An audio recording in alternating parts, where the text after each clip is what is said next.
Halo semua, salam sejahtera Malaysia. Tuan-tuan dan puan yang amat dihormati. Satu lagi kejutan baru untuk Perikatan Nasional. Di samping semua jentera parti yang bersedia untuk berperang pada PRN nanti, untuk bertempur pada PRN nanti, selain daripada kita mendengar ramai ahli bersatu yang juga sudah keluar parti di Dun Terengganu, di Dun Abang Rantau. Hari ini pula saudara-saudara, kejutan baru dari SPRM untuk Perikatan Nasional. Khususnya untuk pengurus CPN, Tan Sri Muhyiddin Yassin. Disahkan dalam sebuah artikel, disahkan oleh SPRM sendiri.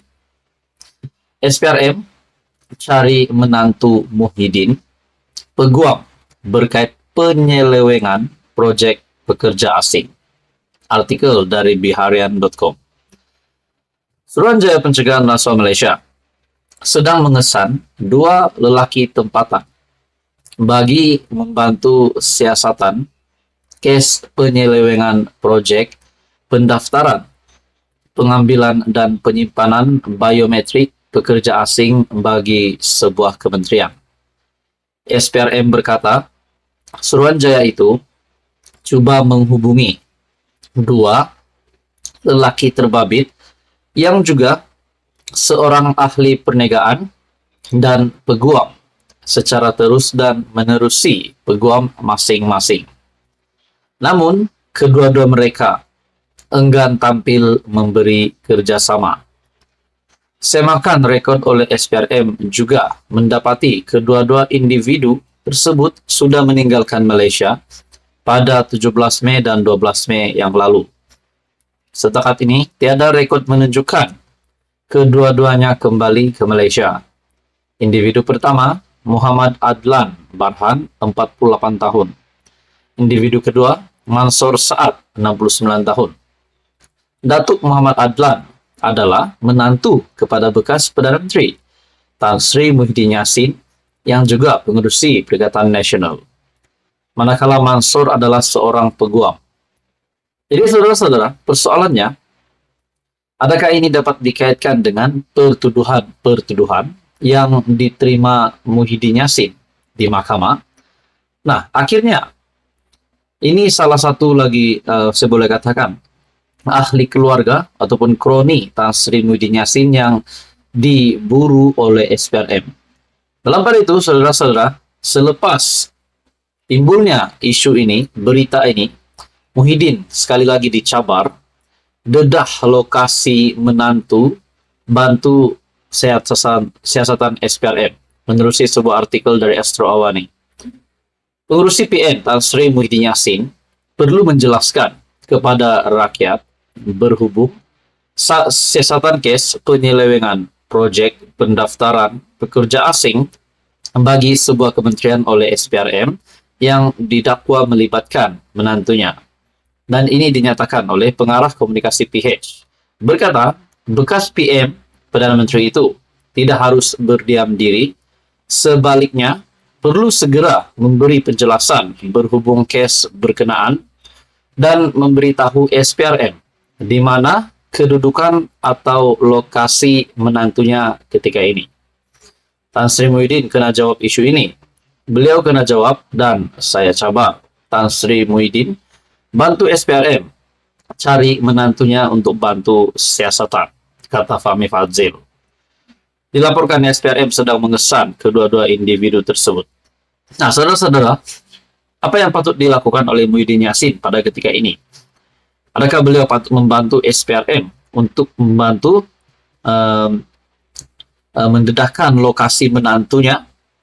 Ataupun mungkin adakah sesuatu yang terjadi di sebalik isu ini? Adakah menantu Muhyiddin Yassin dan peguam tersebut sudah tahu bahwa mereka akan dicari dan mereka sudah awal lagi meninggalkan Malaysia pada 17 dan 21 Mei yang lepas? Kalau benar ini dapat dibuktikan bersalah, adakah Muhyiddin Yassin dan menantunya dan peguam tersebut akan ditangkap? Nah, itu menjadi persoalan. Menurut Anda, saudara-saudara, apa komen Anda? Teruskan bersama di dalam channel ini untuk info yang seterusnya. Mohon bantu channel ini dengan menekan butang like, share, dan subscribe. Difahamkan selepas Menteri Besar Kedah, Muhammad Sanusi, yang diarah untuk kurangkan aktiviti adalah karena disebabkan faktor keselamatan. Tuan-tuan dan puan, akhirnya pihak polis PDRM ataupun timbalan ketua polis negara sendiri membuat kenyataan berkaitan dengan isu kononnya keselamatan Menteri Besar Kedah terancam.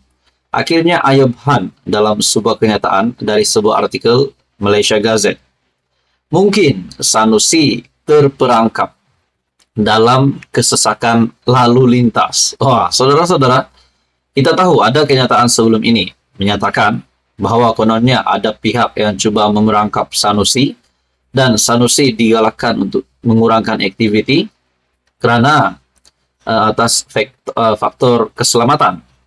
Pada akhirnya Ayub Han sendiri sebagai timbalan ketua polis negara membuat kenyataan mungkin Sanusi terperangkap dalam kesesakan lalu lintas. Nah, adakah di sini kita dapat lihat Menteri Besar Kedah ataupun PAS menipu 30 juta rakyat Malaysia berkaitan dengan ancaman keselamatan MP Kedah? Dalam artikel ini, polis sendiri menafikan ada pihak cuba memerangkap sehingga mengakibatkan ancaman keselamatan terhadap Menteri Besar Kedah, Muhammad Sanusi. Menurut timbalan Ketua Polis Negara, Datuk Seri Ayub Han, mungkin istilah perangkap yang didakwa oleh Sanusi tidak merujuk kepada serangan musuh yang diterimanya pada saat-saat akhir berkempen. Sebaliknya, beliau berkata, Sanusi membayangkan bahwa beliau terperangkap dalam kesesakan lalu lintas ketika perjalanan menghadiri ceramah. Dia mungkin dalam istilah digunakan terperangkap. Dia mungkin terperangkap dalam jam. Itu yang tidak dapat pergi kempen. Bila Anda pergi syarahan ataupun ceramah, memang ramai orang dalam kesesakan lalu lintas. Jadi dia terperangkap dalam kesesakan lalu lintas. Mungkin itu maksud perangkap, katanya. Beliau menyatakan demikian ketika ditemui di Ibu Pejabat Polis Kontingen IPK Selangor selepas meninjau proses pengundian awal. Terdahulu dilaporkan pengarah pilihan raya Perikatan Nasional tidak hadir pada ceramah mega Perikatan Nasional di Padang Awam, Taman Ria Sungai Petani baru-baru ini. Dalam pada itu, timbalan pemuda PAS yang juga ahli Parlimen Alor Setar, Afnan Hamimi, mendakwa Sanusi dinasihatkan tidak berada di pentas ceramah berikutan faktor keselamatan.